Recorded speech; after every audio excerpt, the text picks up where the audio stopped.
పరిశుద్ధ నామమునకు మహిమ చేరును గాక. ప్రతినిత్యం ఇలా వాగ్దానం చూస్తున్నారు, మిమ్మల్ని మీరు బలపరుచుకుంటున్నారు, అనేకులకి ఈ వాగ్దానం షేర్ చేస్తున్నారు. ప్రతినిత్యం ఒక నూతనమైన వాగ్దానం వస్తుంది.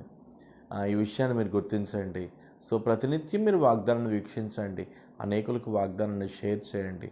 ఈవేళ ప్రభు మనకి ఇస్తున్న వాగ్దానం కీర్తన గ్రంథం 57వ కీర్తన 2వ వాక్యాన్ని ప్రభు మనకు వాగ్దానం ఇస్తున్నారు. మహోన్నతుడైన దేవునికి, నా కార్యము సఫలం చేయు దేవునికి నేను మొర్ర పెట్టుచున్నాను. ఎంత బాగుంది ఆ మాట. నా కార్యము సఫలము చేయు దేవునికి అంటున్నాడు. దేవునికి స్తోత్రం.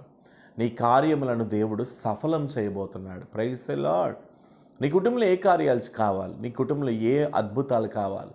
చాలామంది అంటున్నారు అద్భుతాలు ఆశ్చర్యాల కొరకే పరిగెత్తుతున్నారు అని. చాలామంది విశ్వాసంలో ఏం చేస్తున్నారంటే నిరాశపరుస్తున్నారు. కానీ నేను ఒక మాట మీతో చెప్తున్నాను, ప్రతి వ్యక్తి జీవితంలో అద్భుతం అనే మాట ఏదో కార్యం జరిగితేనే వాడక్కర్లేదండి.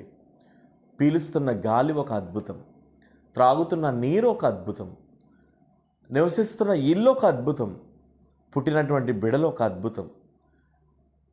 మన జీవితంలో ఏది జరిగినా సరే అద్భుతాలను బట్టి మనం ఏమో చేస్తూ ఉంటామంటే ఎంతగానో దేవుణ్ణి మహింపరుస్తాం, స్తుతిస్తాం, మనం ఎంతగానో సంతోషిస్తూ ఉంటాం. ఎప్పుడు మీరు ఒక విషయాన్ని గుర్తుపెట్టుకోండి, యేసు ప్రభువు వారు భూమి మీదకి వచ్చి గురుడి వారికి చూపు, మోగవారికి మాట, అంగహీనులకు గంతులు, చనిపోయిన వారికి లేపుదల చాలా రీతిలుగా ప్రభు చేశారు. ఆయన మొట్టమొదటిగా చేసిన అద్భుతం ఏంటంటే కానా వివాహంలో విందుతో కూడినటువంటి అద్భుతం. 6 రాతి బాణలను విందుతో కూడినటువంటి అద్భుతమును ప్రభు జరిగించారు. ఈవేళ ప్రభు సన్నిధిలో నేను మీకు చెప్పే మాట ఏమిటంటే, కానా విందులో జరిగినటువంటి అద్భుతము మొట్టమొదటి అద్భుతం అయితే, అలాంటి అద్భుతాలు ప్రభు ఎన్నో చేశారు. ఈవేళ నేను మీకు చెప్పేది ఏంటంటే, నీ జీవితంలో ఎవరు కార్యాలు చేయరు, నీ జీవితంలో ఎవరు అద్భుతాలు చేయరు, నీ జీవితంలో ఎవరు సూచక్రియలు చేయరు, నీ జీవితంలో ఎవరు మహత్కార్యాలు చేయరు. నీ జీవితంలో ఏ కార్యం చేయాలన్నా అది ప్రభు ఒక్కరే చేయగలరు. దేవునికి స్తోత్రం.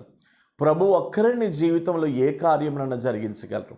ఒక విషయం తెలుసా నాన్న, ఏ విషయాన్ని బట్టి నువ్వు కృంగిపోవద్దు, ఏ విషయాన్ని బట్టి నువ్వు కన్నీరు పెట్టుకోవద్దు, ఏ విషయాన్ని బట్టి నువ్వు నలిగిపోవద్దు, ఏ విషయాన్ని బట్టి నువ్వు వేదన పడొద్దు, ఏ విషయాన్ని బట్టి నువ్వు దుఃఖపడద్దు. ఎందుకంటే నీ కార్యము సఫలం చేసే దేవుణ్ణి నువ్వు బలంగా కలిగి ఉన్నావు. నీ కార్యము సఫలం చేసే యేసయ్యను నువ్వు బలంగా కలిగి ఉన్నావు. ఖచ్చితంగా ఆయన నీ జీవితంలో రాబోయే దినముల్లో గొప్ప గొప్ప కార్యాలు చేయబోతున్నాడు. విశ్వసించేవాడు ఎప్పుడు కూడా కలవరపడడు. నీ జీవితంలో విశ్వాసాన్ని కోల్పోతున్నావా? ఈవేళ నేను ఒక మాట చదివి ఉన్నాను, ఎంత విశ్వాసం వచ్చిందో. అక్కడ అంటున్నాడు బీ ఫెయిత్ఫుల్ అని అన్నాడు ఇంగ్లీష్లో మాట. విశ్వాసము కలిగి బ్రతుకు అని చెప్తున్నాడు. ఎంత గొప్ప మాట. నిజమే, చాలాసార్లు పరిస్థితులను బట్టి మనం ఏడుస్తూ విశ్వాసాన్ని కోల్పోతాం. కానీ మన కార్యం సఫలం చేసే దేవుడిని మనం కలిగి ఉన్నాం.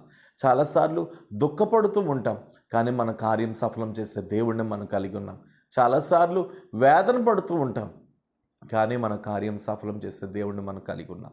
ఈరోజు ఏ అద్భుతం కొరకు ఈ వాగ్దానం చూస్తున్నాం, ఏ ఆశ్చర్యం కొరకు ఈ వాగ్దానం చూస్తున్నాం, ఏ యొక్క మెరాకిల్ జరగాలని నువ్వు ఆశతో ఎదురు చూస్తున్నావు.